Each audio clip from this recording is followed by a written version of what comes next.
નમસ્કાર.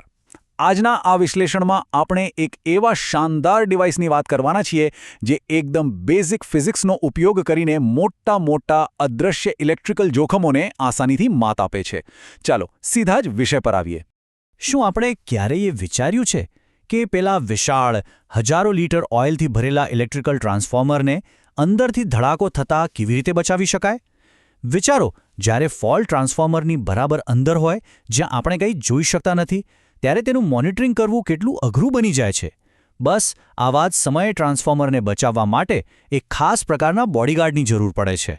ભાગ 1. ટ્રાન્સફોર્મરનું બોડીગાર્ડ. તો આપણો આજનો હીરો છે બુકોલ્સ રિલે. આ રિલેની જગ્યા બરાબર ટ્રાન્સફોર્મરની મેઇન ટેન્ક અને ઉપર આવેલી કન્ઝર્વેટર ટેન્કની વચ્ચે હોય છે. આ એક પ્રકારની ચેકપોસ્ટ જ સમજી લો. મેઇન ટેન્કમાંથી કન્ઝર્વેટર તરફ જતું કોઈ પણ એક્સપાન્ડ થતું ઓઇલ અહીંથી જ પસાર થવું જોઈએ, એના વગર કોઈ છૂટકો નથી. ભાગ 2. રિલેની આંતરિક રચના. હવે સૌથી રસપ્રદ વાત તો એ છે કે આ ઓઇલથી ભરેલી ચેમ્બરની અંદરનું મિકેનિકલ સેટઅપ કેટલું સિમ્પલ છે. અંદર 2 એલ્યુમિનિયમના ફ્લોટ્સ હોય છે, એક ઉપર અને એક નીચે. આ બંને ફ્લોટ્સ એક ચોક્કસ એંગલ પર ગોઠવાયેલા હોય છે અને તેમની સાથે મર્ક્યુરી સ્વિચ એટલે કે પારો ભરેલી નાની કાચની ટ્યુબ જોડાયેલી હોય છે. બસ આટલું જ. અહીં એક વાત ખાસ યાદ રાખવા જેવી છે કે બુકોલ્સ રિલે એક ગેસ ઓપરેટેડ રિલે છે, એટલે કે અહીં કોઈ જ જટિલ ઇલેક્ટ્રોનિક્સ કે ફેન્સી સેન્સર્સ નથી. આ રિલે સંપૂર્ણપણે ભૌતિકશાસ્ત્રના બેઝિક નિયમો પર જ ચાલે છે. અંદર પેદા થતો ગેસ અને ઓઇલના લેવલમાં થતા ફેરફાર જ આ રિલેના લીવર્સને કંટ્રોલ કરે છે. એકદમ સ્માર્ટ, ખરું ને? ભાગ 3. દ્રશ્ય 1. ધીમી શરૂઆત. ચાલો એક સિચ્યુએશન વિચારીએ. ટ્રાન્સફોર્મરમાં ધીમે ધીમે વિકસતી ખામી, જેને ઇન્સિપિયન્ટ ફોલ્ટ કહે છે. ધારો કે વાઇન્ડિંગના 2 આંટા વચ્ચેનું ઇન્સ્યુલેશન ખરાબ થઈ ગયું અને શોર્ટ થઈ ગયા. હવે શું થશે? ત્યાં રેઝિસ્ટન્સ ઘટશે, કરંટ વધારે ખેંચાશે અને ધીમે ધીમે ગરમી ઉત્પન્ન થવા લાગશે, જે આસપાસના ઇન્સ્યુલેશનને હજુ વધારે ડેમેજ કરશે. આ એક ધીમું ઝેર છે. હવે અહીંથી ફિઝિક્સનું કામ શરૂ થાય છે. પેલી ગરમીના કારણે ટ્રાન્સફોર્મરની અંદરનું ઓઇલ ઉકળવા લાગે છે. ઓઇલ ઉકળવાથી હલકા વજનના ગેસના પરપોટા બને છે અને સ્વાભાવિક છે કે આ પરપોટા ઉપરની તરફ જ જવાના. આ ગેસ પાઇપલાઇન દ્વારા બુકોલ્સ રિલેની અંદર ઉપરના ભાગે જમા થવા લાગે છે. જેમ જેમ ગેસ ભરાય તેમ રિલેની અંદર ઓઇલનું લેવલ નીચે જાય અને ઓઇલ નીચે જતાં જ પેલો અપર ફ્લોટ, જે મજાથી ઓઇલમાં તરતો હતો, તે ધીમે રહીને નીચે તરફ નમી જાય છે. અને જેવો અપર ફ્લોટ નીચે નમે છે, કમાલ થાય છે. તેની સાથે જોડાયેલી મર્ક્યુરી ટ્યુબ એકદમ સીધી થઈ જાય છે.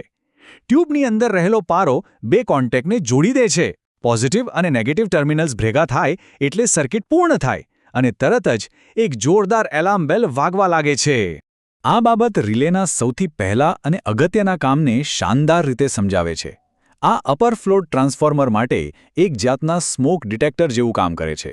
સિસ્ટમ સાવ ફેલ થઈ જાય અને કોઈ મોટો ધડાકો થાય એ પહેલાં જ તે ઓપરેટર્સને અલર્ટ કરી દે છે, જેથી તરત જ લોડ ઓછો કરી શકાય અને ખરેખર શું પ્રોબ્લેમ છે એ ચેક કરી શકાય. ભાગ 4. દૃશ્ય 2. અચાનક ઉછાળો. પણ ધારો કે કોઈ બહુ જ ગંભીર અને અચાનક શોર્ટ સર્કિટ થાય તો? ત્યારે માત્ર ધીમા પરપોટા નથી બનતા. તે ક્ષણે એટલું જંગી પ્રેશર પેદા થાય છે કે મેઇન ટેન્કમાંથી કન્ઝર્વેટર તરફ ઓઇલનો ખૂબ જ ઝડપી અને હિંસક ઉછાળો આવે છે, જાણે કે પાઇપમાંથી તેલની કોઈ સુનામી આવી રહી હોય. ઓઇલના આ અત્યંત તાકાતવર ધક્કાને કારણે નીચેનો લોઅર ફ્લોટ જોરથી ધકેલાય છે અને ઝટકા સાથે સીધો થઈ જાય છે. તરત જ તેની મર્ક્યુરી સ્વિચ જોડાય છે. પણ આ વખતે કોઈ એલાર્મ નથી વાગતો. સીધો પાવર જાય છે સર્કિટ બ્રેકરની ટ્રીપ કોઇલમાં અને સેકન્ડના અમુક જ ભાગમાં ટ્રાન્સફોર્મર મેઇન પાવર સપ્લાયથી આઇસોલેટ એટલે કે સંપૂર્ણપણે અલગ થઈ જાય છે. આ બંને ફ્લોટ્સ વચ્ચેનો તફાવત બહુ જ ક્લિયર છે. અપર ફ્લોટ એક સ્મોક ડિટેક્ટર છે જે ધીમા ગેસ પર કામ કરે છે અને તમને ચેતવણી આપે છે, જ્યારે લોઅર ફ્લોટ એક એરબેગ જેવું કામ કરે છે, જે ઓઇલના ઝડપી ઉછાળા પર તરત જ રિએક્ટ કરીને આખી સિસ્ટમને બચાવી લે છે. વિચારો, એક જ મિકેનિકલ ચેમ્બર 2 સાવ અલગ સ્પીડના પ્રોબ્લેમ્સને કેટલી સુંદર રીતે હેન્ડલ કરે છે. જો કે અહીં એક બહુ જ સરપ્રાઇઝિંગ ફેક્ટ જાણવા જેવું છે.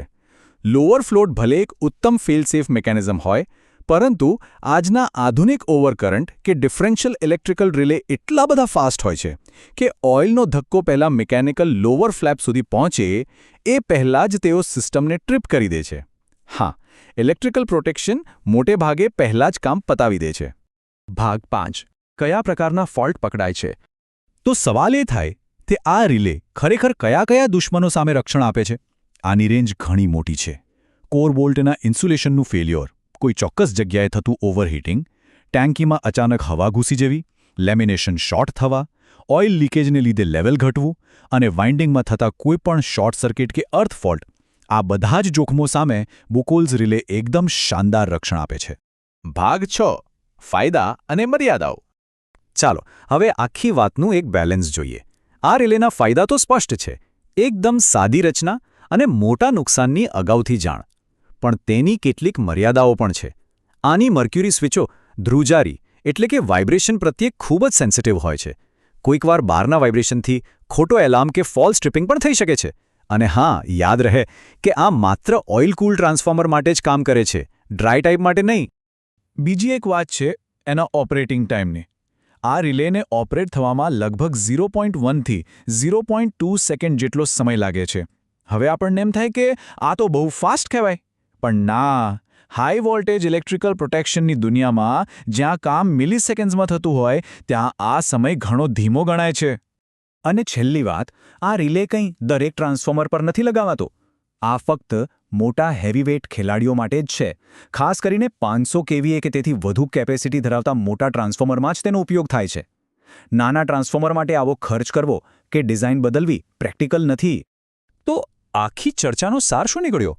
ફ્લોટ્સ ગુરુત્વાકર્ષણ અને પ્રવાહીની ગતિશીલતાનો ઉપયોગ કરતું એક સાવ સિમ્પલ યાંત્રિક ઉપકરણ જટિલ અને અદૃશ્ય વિદ્યુત નિષ્ફળતાઓને માત આપે છે. આ ખરેખર એન્જિનિયરિંગની સુંદરતા છે. અદ્યતન ઇલેક્ટ્રિકલ ગ્રીડને બચાવવા માટે માત્ર ને માત્ર બેઝિક ફિઝિક્સનો કેવો કમાલનો ઉપયોગ થયો છે. આ બધું જાણ્યા પછી એક બહુ જ રસપ્રદ વિચાર મનમાં આવે છે. શું આજના આ સેન્સર અને ડિજિટલ ટેકનોલોજીના જમાનામાં પણ ભૌતિક મિકેનિક્સ અને બેઝિક ફિઝિક્સ આપણા સૌથી જટિલ વિદ્યુત જોખમો પર નજર રાખવાની એક ભરોસાપાત્ર ચાવી બની શકે છે? આ વિશે ચોક્કસ વિચારજો. આજના આ વિશ્લેષણમાં જોડાવા બદલ ખૂબ ખૂબ આભાર.